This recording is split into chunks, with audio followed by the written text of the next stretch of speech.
Sociedade Espírita de Amparo ao Menor Casa do Caminho, juntamente com todos os colaboradores espirituais, apresenta a palestra, A Prece, com o palestrante, Haroldo Eleutério, ocorrida no dia 1º de dezembro de 2021, no Centro Espírita Casa do Caminho.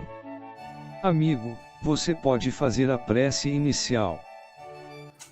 E meus irmãos, minhas irmãs, é com muita alegria que nos reunimos em nome do Cristo de Deus, para podermos unir os nossos sentimentos, os nossos pensamentos, as nossas vibrações, em buscar nas orientações do Evangelho Redivivo, a doutrina espírita de luz, trazendo-nos orientações seguras acerca desse bem maior, que é o Evangelho do Cristo, para que, entendendo a mensagem, entendendo a orientação, observando tudo aquilo que possamos adquirir de conhecimentos para as nossas vivências, melhorarmos-nos como seres viventes nesse nosso lindo planeta, que nos é ofertado como escola, que nos é ofertado como ambiente de trabalho, na busca constante e ininterrupta desse amor fraternal que irá conduzir-nos na direção do bem e na direção do nosso Mestre Jesus. E com a permissão dele, dos mentores espirituais da Casa do Caminho, dos nossos mentores amigos que nos acompanham diariamente, iniciamos a nossa conversa, o nosso estudo, o nosso bate-papo, a nossa palestra da noite de hoje. Jesus nos abençoe. Graças a Deus. Meus irmãos, minhas irmãs, uma boa noite a todos, uma boa noite a todas. É uma alegria poder novamente me fazer presente aqui nesse trabalho da Casa do Caminho. E nós vamos comentar hoje sobre um tema que fará parte, com certeza, de modo quase ininterrupto, durante todo o mês de dezembro, pois nesse mês nós todos, por hábitos familiares ou por convicção de nosso coração, nós destinamos as nossas vibrações mais sublimes pelo fato de comemorarmos o nascimento do nosso Cristo Jesus neste mês. A vibração ambiente ao nosso redor altera-se por conta dessa lembrança. E por conta disso, a espiritualidade se aproxima de nós nesse intuito de retirar as vibrações amigas e levá-las a quem necessita, as emanações fluídicas que nós emitimos pelo bem contínuo que nós emitimos de pensamentos durante esse período, e, por que não dizer, trata-nos pelas nossas necessidades, pelo ambiente propício que nós abrimos a receber essas belíssimas orientações desses irmãos e irmãs. Nós estávamos estudando a obra Os Mensageiros, de André Luiz, e nós, acompanhando o capítulo 35, 36 e 37 dessa obra, falávamos da visita que foi feita pelo grupo de André Luiz, Vicente, foram à casa de Dona Isabel.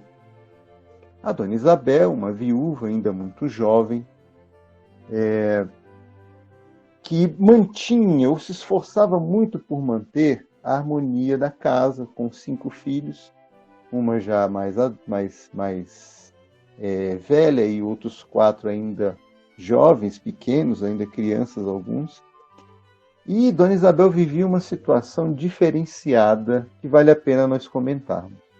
Viúva muito jovem, ela se esforçava por sustentar financeiramente a casa, ofertando os seus trabalhos de costura, juntamente com a sua filha mais velha, e tentar recolher alguns recursos para dentro da casa.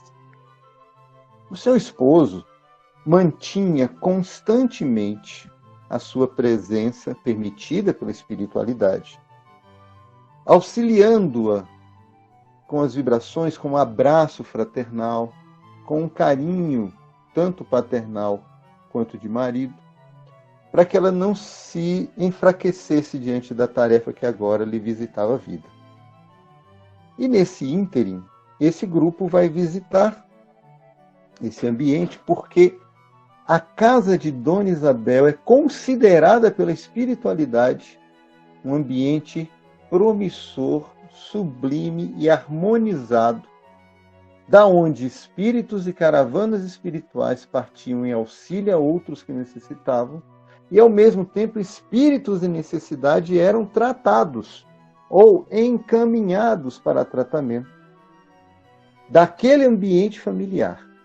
E uma das coisas que nós podemos destacar a benefício do nosso comentário de hoje sobre a prece é que na casa de Dona Isabel, eles mantinham o culto do Evangelho no lar. E neste momento em que que a família está reunida, a Dona Isabel faz uma prece juntamente com seus filhos. De todos os 5, somente um rapazola destoava das emanações sublimes que ali eram produzidas.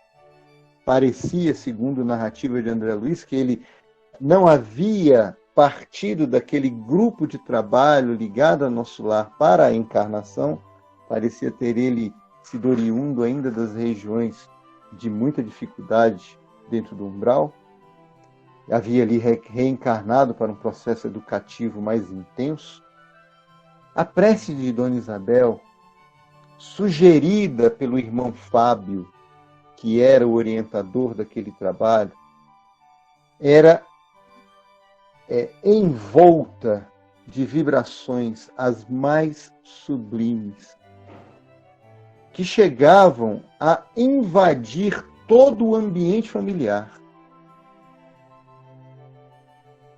Vejam, uma prece simples, de uma senhora simples, mas de um coração tão voltado para o bem e para a harmonia, que o espírito que a inspirava emitia de si grandes vibrações harmoniosas e amorosas na direção dela, a inspirava para a prece, e dela, do seu próprio sentimento, unindo as vibrações a esse grupo de espíritos e aquele que coordenava todo o trabalho da noite, fazia com que todo o ambiente se nimbasse de luz.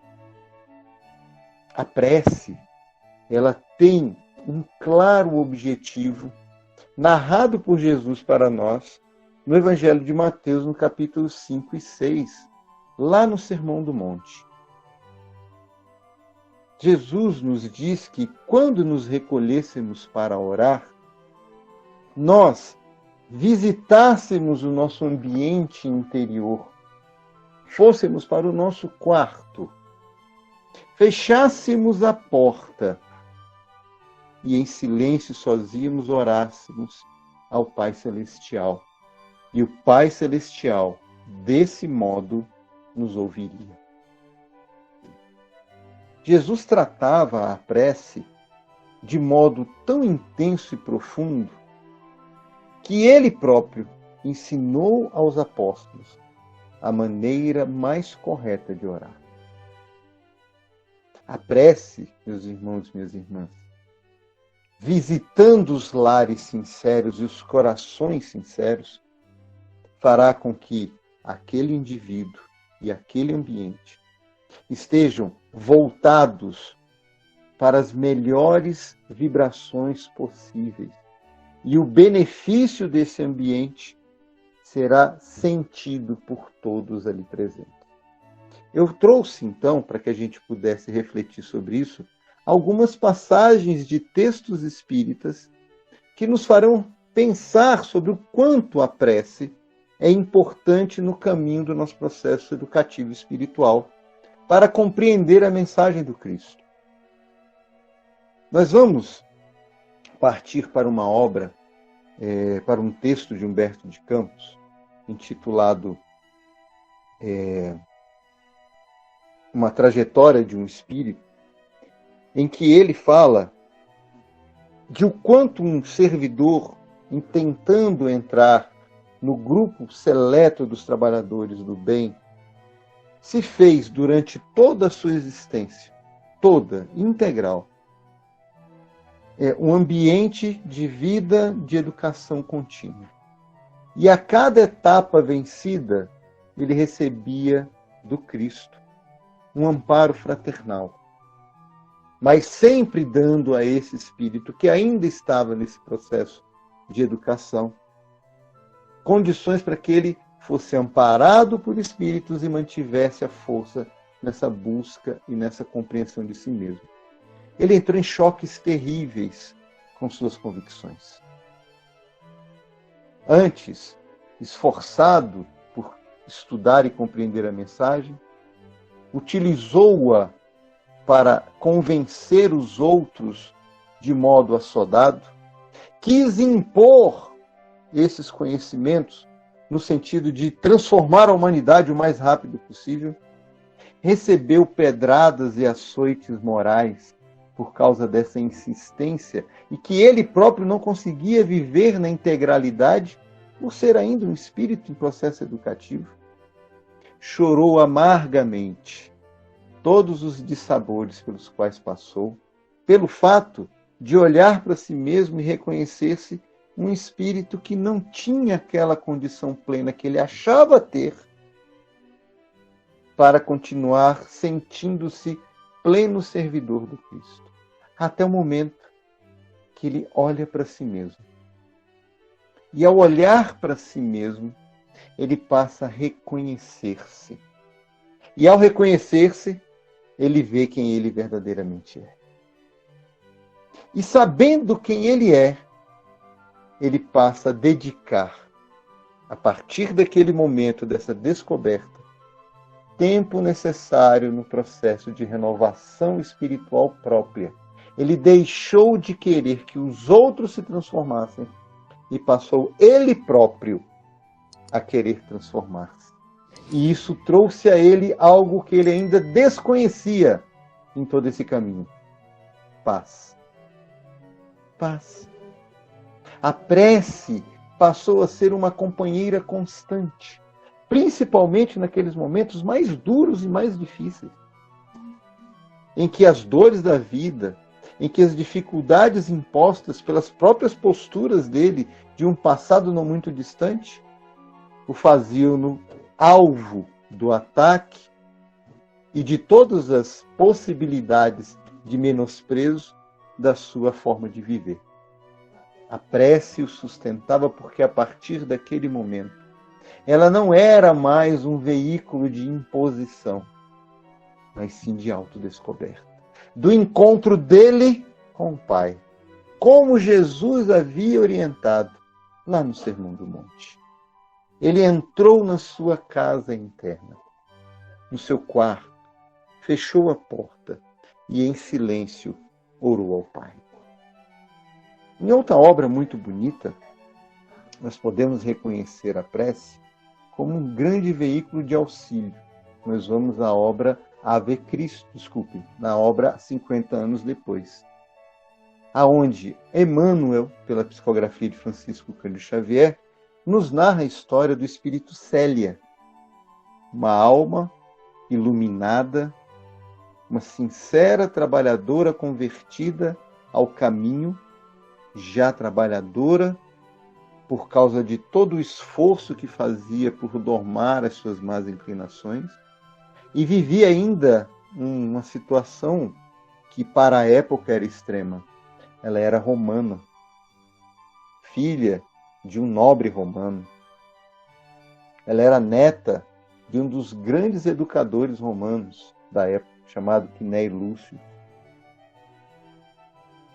E ela, convertida ao cristianismo, guardou durante toda a sua existência a prece como amparo, consolo e direção, porque essa alma iluminada, dedicada ao bem, foi expulsa do seu próprio lar, acusada de um romance indevido, tendo desse romance nascido uma criança.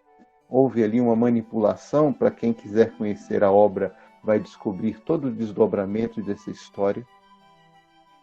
E nós vamos observar que, ao sair expulsa de casa com um rebentinho no braço, o que ela fez em primeiro lugar? Ela orou e pediu ajuda a Jesus para que pudesse ela ser levada pelo caminho mais seguro que ela pudesse ter. E por causa disso, orientadores espirituais superiores foram aqueles que a intuíram para caminhar no melhor caminho possível. Quando perseguida, o que fez ela? Orou. E a oração fez com que ela pudesse receber a melhor resolução possível para aquele momento duro que ela estava vivendo. Quando caluniada, já investida de uma veste diferenciada, porque ela troca a própria identidade, é acusada de ser uma pessoa de má vida por tentar conquistar uma jovem. Ela investiu-se de uma vestimenta masculina para viver distante da comunidade dos romanos aonde ela havia nascido. E ela é acusada por essa jovem de tentar seduzi-la e engravidá-la. Ela, mulher.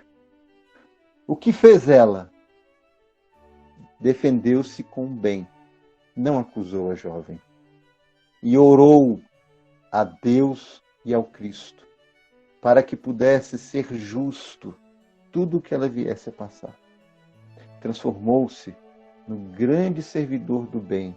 O irmão Marinho era o irmão do caminho e ajudou a todos que passavam por aquele caminho, que necessitavam do alimento que ele ofertava, das preces e dos passes, da imposição de mãos que ele fazia, curando muitos que ali batiam à sua porta, orientando a tantos outros.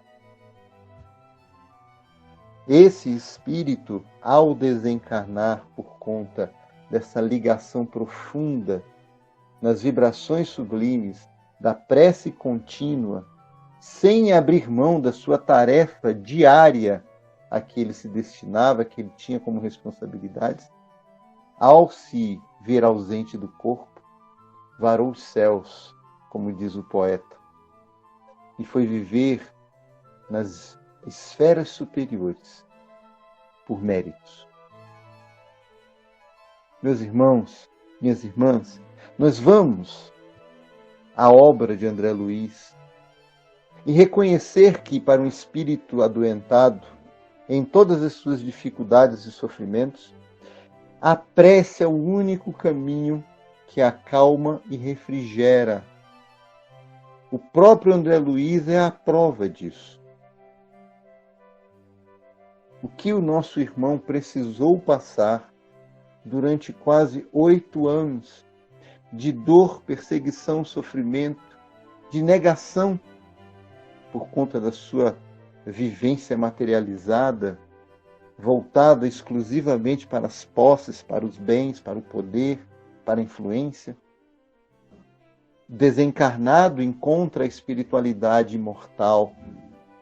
E por conta disso, lembrando-se de todas as lições que a sua mãe havia lhe dado desde criança, não sabia o que fazer, a não ser fugir dos seus perseguidores, aqueles a quem o acusavam das coisas mais vis possíveis. A pior de todas, chamavam-no de suicida. E ele só fugia e nada mais. Se escondia e nada mais. Até que um dia, não mais aguentando tanta dor e sofrimento, ele se lembra novamente da mãezinha e das preces que ela fazia, das orações sentidas que ela fazia a Deus e a Jesus. E ele então pede que, se realmente Deus existisse, que ele pudesse olhar por ele naquele momento, porque ele agora reconhecia todos os deslizes cometidos por si mesmo. Ele sabia agora que existe uma verdade espiritual. Ele se entrega na prece sincera. Sabe ele por quanto tempo, narrativa dele próprio, ele ficou ali nessa rogativa a Deus. E como que por mágica, entendendo esse termo aos olhos dele e não a realidade vivida, ele encontra uma alma boa que diz: viemos aqui lhe resgatar. Estava ali o ministro Clarencio, que desde muito o acompanhava, mas ele, enceguecido, não conseguia perceber. E foi a prece que o retirou do lodaçal do materialismo que ele vivia, mesmo desencarnado, para encontrar as luzes da imortalidade espiritual. E pudesse, ele próprio, entender e encarar todas as belezas espirituais que viriam depois, por conta agora da compreensão da espiritualidade contínua. Nós vamos nos lembrar, na obra de André Luiz, a prece de Ismália. Na prece de Ismália, nós vamos ter uma alma iluminada, servidora do bem, dedicada ao trabalho numa colônia, onde os espíritos que ali adentravam carregavam dificuldades imensas. E a prece daquela irmã querida,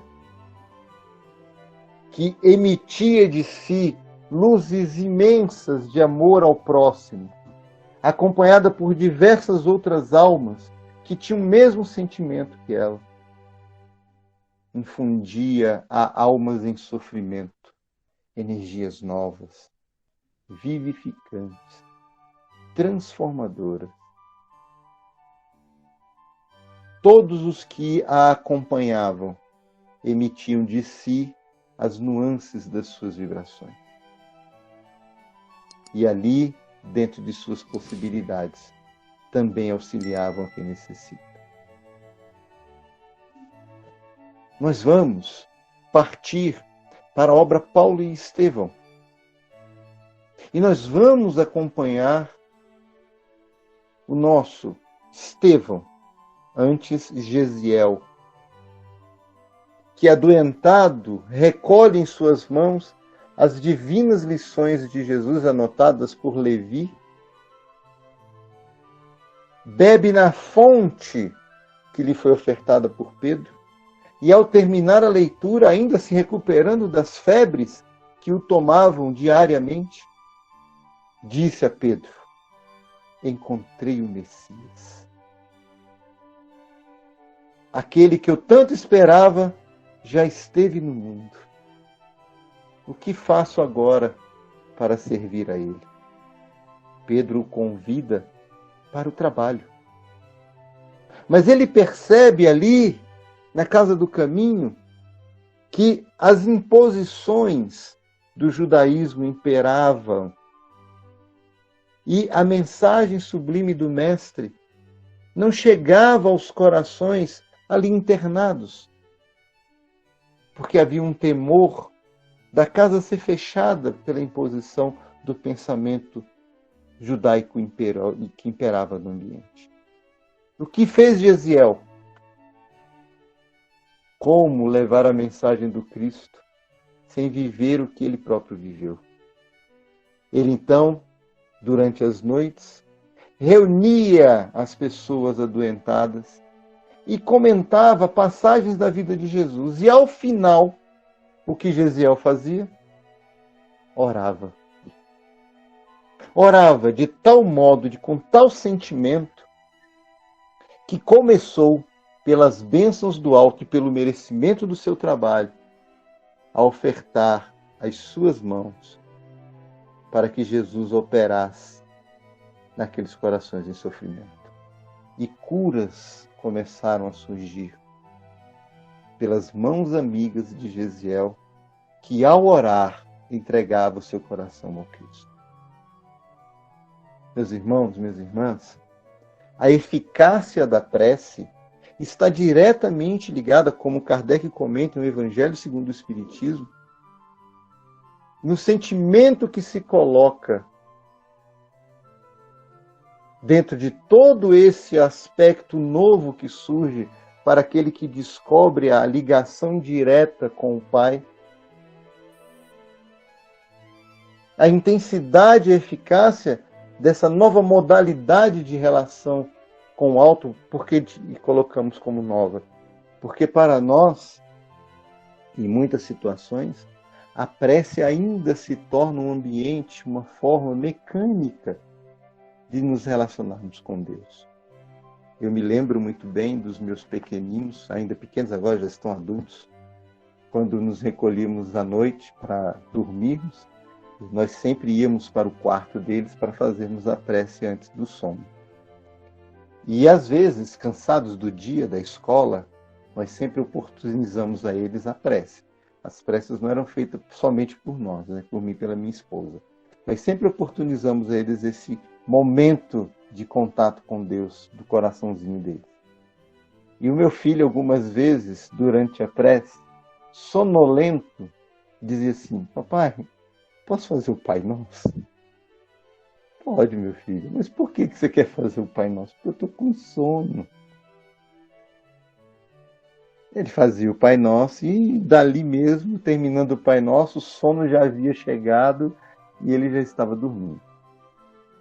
À medida que eles foram crescendo, nós tivemos a oportunidade de aprofundar isso e comentarmos com ele assim: quando nós nos oportunizamos fazer a prece ensinada pelo Cristo, é necessário que a gente entenda a profundidade que está guardada nas suas palavras, naquilo que a compõe. E pegamos então o Evangelho segundo o Espiritismo e lemos a passagem introdutória do capítulo 28 do Evangelho segundo o Espiritismo, em que Kardec comenta a prece dominical. E ele foi entender que cada palavra tem um significado. Jesus não havia lançado a mensagem somente para justificar um momento em que o indivíduo sairia da sinagoga para fazer a prece dentro do seu lar, repetindo a mesma fórmula que era comum nos templos. Jesus estava dando àqueles que estavam buscando a boa nova um entendimento diferente. Que entendimento era esse? A partir de agora, você não ora ao templo, nem ao Deus imposto pelo templo. A sua oração agora vai do seu coração, do seu templo interno, para o Deus de todos nós, para o Pai que a todos ama. Então, converse com o Pai. Não diga das suas oferendas, do seu dinheiro, da sua superioridade, como os fariseus faziam à época, como os saduceus e os escribas assim faziam. Ore, mas ore do seu coração. Entregue-se ao Pai. Meus irmãos, minhas irmãs, é importante que possamos compreender que a prece é o elemento gerador das melhores energias, das melhores vibrações, dos melhores sentimentos que nós podemos produzir na direção de Deus nosso Pai, de Jesus nosso Mestre, e daqueles que, necessitados como nós no mundo, precisam de um alento, precisam de um nobre sentimento de amor fraternal. Kardec utiliza o capítulo 28 do Evangelho segundo o Espiritismo para demonstrar para nós o quanto a prece pode ser utilizada a benefício de si mesmo, a benefício do próximo e a benefício da humanidade como um todo. Quantas vezes, e eu posso dizer isso porque eu acompanhei esse fato, uma pessoa ligada ao mediunismo comentar que não seria muito saudável você recolher-se em prece pedindo em auxílio aos outros. Porque fazendo isso, você estaria atraindo para si os espíritos malfazejos que estivessem acompanhando aquela pessoa. E eles então prejudicariam a você. Coube, logicamente, a doutrina espírita esclarecer a esse irmão, para dizer que, como lá na Dona Isabel, o nosso irmão Fábio Vicente esclarece em André Luiz, que a prece higieniza e protege o ambiente por onde ela é gerada, tratando o espírito em necessidade, conduzindo-o a ambiente adequado para tratamento de suas necessidades. Porque imaginemos que Jesus nos exalta a prece, colocando-nos numa situação de sofrimento, de dor ou de perda. Que ambiente salutar seria esse? A prece que nos colocaria numa situação de constrangimento por parte de espíritos malfazejos? Não, meus irmãos. A prece jamais nos conduzirá a ambientes viciosos, que não para trabalhos edificantes, a serviço do bem do Cristo. Não nos furtemos a prece. Ela será sempre para nós o melhor caminho ascensional na direção desse bem verdadeiro. Eu me lembro de uma obra que li já há algum tempo, mas de uma importância ímpar para a minha compreensão de doutrina espírita. Foi o primeiro livro romanceado espírita que eu tive contato, lá em idos de 1981, chamado Laços Eternos, do espírito Lúcius. E essa obra é de uma beleza ímpar pelo seu conteúdo doutrinário. Ali você vê um processo de redenção de almas. E um momento em que uma dessas almas, talvez aqui, tenha gerado o maior constrangimento das outras envolvidas nos dramas ali presentes, pretende um novo caminho. Sair do lamaçal que ele entrou para as luzes do bem que ele pretendia atingir. E ele se recolhe com a mãe num ambiente rural e recebe a visita, de modo assodado, dentro da sua casa, de um jovem obsediado. E a obsessão era tenaz, tirando até as vontades íntimas desse jovem, aquelas que impedem o indivíduo de tomar consciência de si mesmo, que Kardec classifica como possessão ou subjugação. Quando ele adentra o ambiente caseiro, familiar desse irmão, ele, como médium, vê a situação gravíssima, convida o amigo, que agora chega, para o Evangelho, para fazer uma leitura e uma prece. Ele entra, se senta, muito desconfiado, influenciado por aquele grupo imenso de espíritos que o obsidiava. E na leitura e na prece, aquele jovem chamado Roque oferta o passe lenitivo durante a prece àquele espírito. Aquela alma encarnada e aqueles espíritos ali presentes. Primeiro impacto, ele foge. Ele foge. No dia seguinte ele está presente de novo. E foge na hora da prece. E assim se repete por várias vezes. E à medida que ele vai chegando e os passes e a prece são feitas, as energias salutares emitidas pelo Roque na direção dele e daqueles espíritos vai enfraquecendo o elo que ligava ele encarnado, obsidiado, e os obsessores. Até chegar o momento que eles foram evangelizados. O interessante é isso.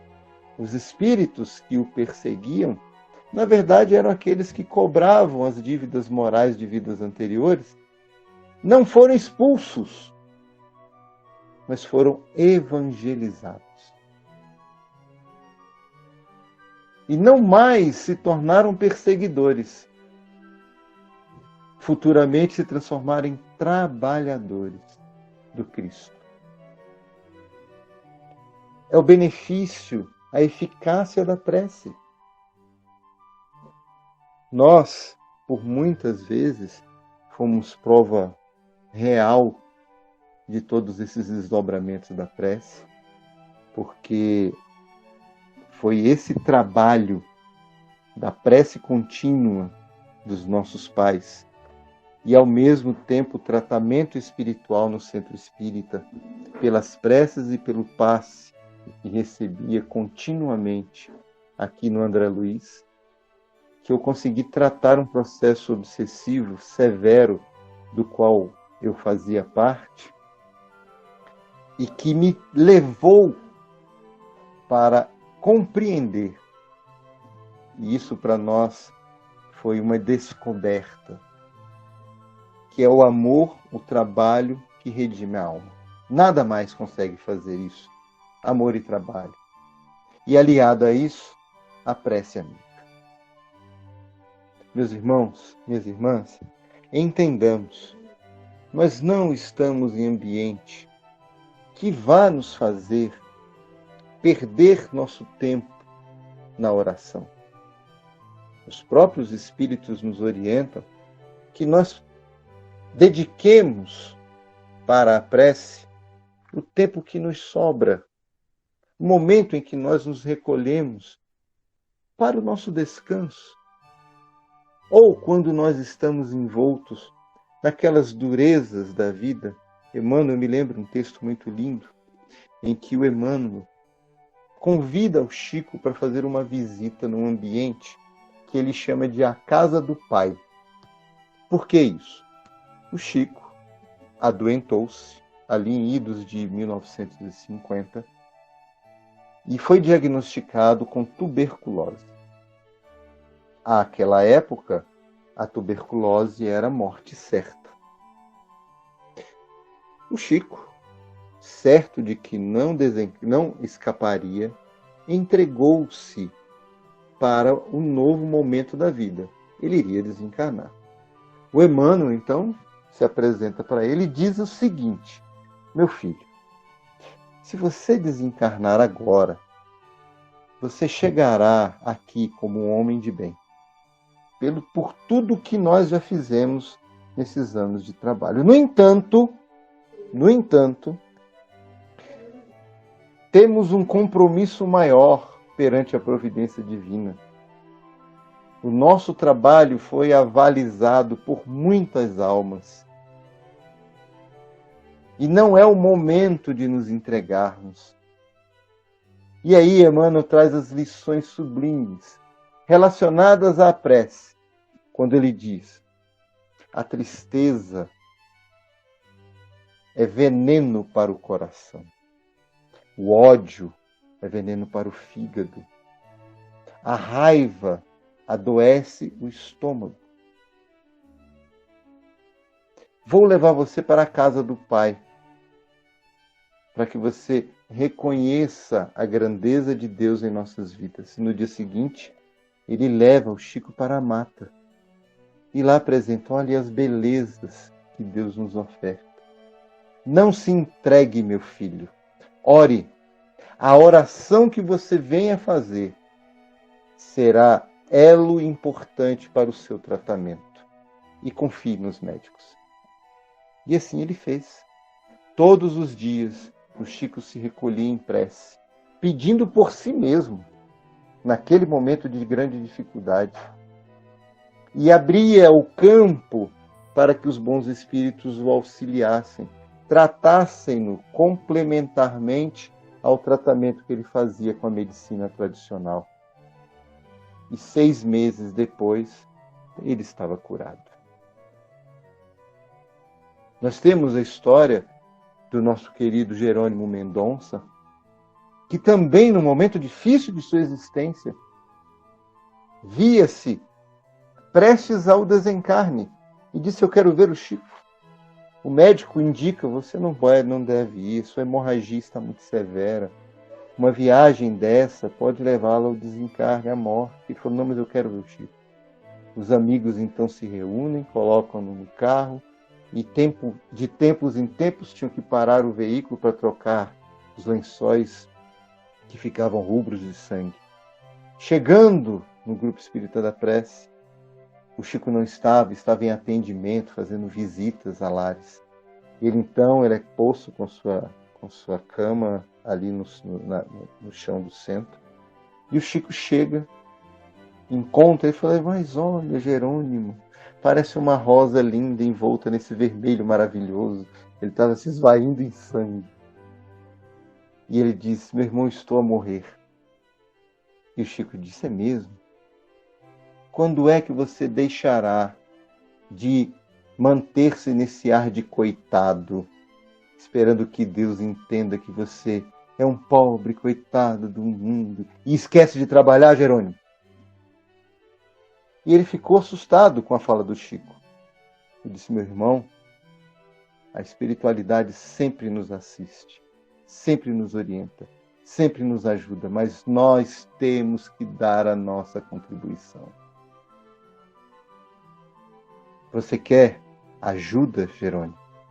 Ele disse: quero, Chico. Ele disse: então, vamos pedir a ajuda dos bons espíritos, em prece. O Chico então se recolhe, fecha os olhos, começa a orar e, sob a sugestão dos bons espíritos que o assistiam, coloca a mão no ventre do Jerônimo. E ele urra de dor. Dores lancinantes. Pouco tempo depois, a hemorragia é cessada. E o Chico diz: meu irmão, não se entregue ao ambiente de coitado. Não ache-se o último ou menos importante na obra divina. Todos nós temos a nossa importância na lide do trabalho com Deus. Agora, quando a gente se afasta desse trabalho, se afasta do ambiente equilibrado e esquecemos da prece como o melhor caminho para nos encontrarmos com Deus e ouvirmos dele o que devemos fazer, dificilmente a vida permanece em nós. Meus irmãos, minhas irmãs, sintamos esse nobre sentimento conosco. É a prece que vai nos levar para o caminho ascensional de Deus. Mas a prece, ela tem que ser ativa. Nós não podemos nos restringir aos ambientes em que nos colocamos, inativos, passivos, imaginando que ali estaremos colocando-nos à disposição dos espíritos de luz que servem ao Cristo. Muitas vezes nós nos isolamos porque queremos um mundo mágico, nós queremos um mundo que é diferente daquele que nós optamos por viver para o nosso processo de educação. Este não é contemplado pela prece amiga. Muitas vezes, a prece é um sustentáculo para suportarmos as dores da vida. Muitas vezes, essa prece é o trabalho no bem, de orientação a quem necessita. Eu conheci uma senhora internada no hospital de base há uns 18 a 19 anos atrás. Conheço porque acompanhei uma parente que estava internada lá. E essa senhora tinha um diagnóstico de uma doença incurável. Então, degenerativa, ela perderia a existência depois de um certo tempo. E ela recebeu essa notícia, entristeceu-se por um primeiro momento, e ela precisava ficar longos tempos internada para tratar as consequências dessa doença. E o que ela fazia durante esse período internada? Aí todo mundo imagina, pelo tipo de doença, ela devia ficar na cama, chorando, ou recolhida às suas próprias dores. Não. Ela pedia que os familiares levassem o Evangelho segundo o Espiritismo para ela. Aí ela saía de quarto em quarto, sentava com as pessoas que estavam ali chorosas, entristecidas, lia uma passagem do Evangelho, fazia uma prece junto e entregava o Evangelho para a pessoa assim: todo dia você lê um pouquinho e faz uma oração, minha filha. Isso vai melhorar a sua vida. Todos os dias, ela entregava o Evangelho para alguém e fazia uma prece com aquela pessoa. A vida dela estava se esvaindo com a doença, mas a prece e o trabalho dela não deixaram de existir. Ela fez da dor dela um campo promissor de redenção e trabalho para o bem de Deus, redimindo corações em necessidade. E assim ela fez, durante todo aquele processo de tratamento da sua doença. O bem é isso, meus irmãos. A prece, a eficácia dela, a alegria que ela nos proporciona, está diretamente ligada à luz que nós colocamos nessa prece que nós desejamos fazer. Quando nós assim fazemos com o maior sentimento do bem, que é esse deve ser o móvel do nosso sentimento ao orar. E assim, Jesus entrará em nossa casa íntima, na nossa casa física, e poderá encontrar ambiente adequado para fornecer a melhor vibração, a mão amiga e a bênção de luz para redimir a nós e os corações que estão ao nosso redor. Eu agradeço imensamente a oportunidade, que Jesus possa sempre nos orientar e que o nosso comentário sobre a prece venha realmente a ser importante nas nossas reflexões daqui para frente. Meus irmãos e minhas irmãs, muito obrigado. Um abraço fraternal em todos. Agora, um dos participantes fará a oração de encerramento. Encerradas as perguntas, nesse momento agora, nós pedimos a todos que sentem confortavelmente em suas cadeiras, aqueles que desejarem que fechem seus olhos e que figurem ao longe a figura meiga e serena do Mestre Jesus. Mestre amigo, gratos estamos pela oportunidade do aprendizado. Pedimos apenas, Mestre amigo, que nos auxilie em nossos momentos de incredulidade e que possamos, assim como aprendemos um pouco mais hoje em nossa reunião pública, a nos aproximarmos um pouco mais de Ti através da prece. Que essa prece, Mestre amigo, seja um instrumento de ligação entre todos nós, aos planos mais altos, aos planos mais celestes, para que possamos, da mesma forma, além de contribuir com a nossa evolução espiritual e moral, mas também que possamos contribuir com aqueles irmãos que mais precisam de Ti. Pedimos também, Mestre amigo, nesse momento, para todos os irmãos que se encontram em hospícios, em presídios, em hospitais, que todos, Mestre, possam ser atendidos de acordo com o seu merecimento. Gostaríamos de agradecer ao nosso palestrante, Mestre amigo, e que ele possa, por outras vezes, voltar à nossa casa para trazer ensinamentos tão válidos como os que foram ditos na noite de hoje. E assim, Mestre amigo, sem mais nada para pedir, mas muito por agradecer, damos por finalizada a primeira parte do trabalho da reunião pública da noite de hoje, dizendo graças a Deus. E agradecemos por você ter assistido esta palestra. Se você gostou, compartilhe com seus amigos.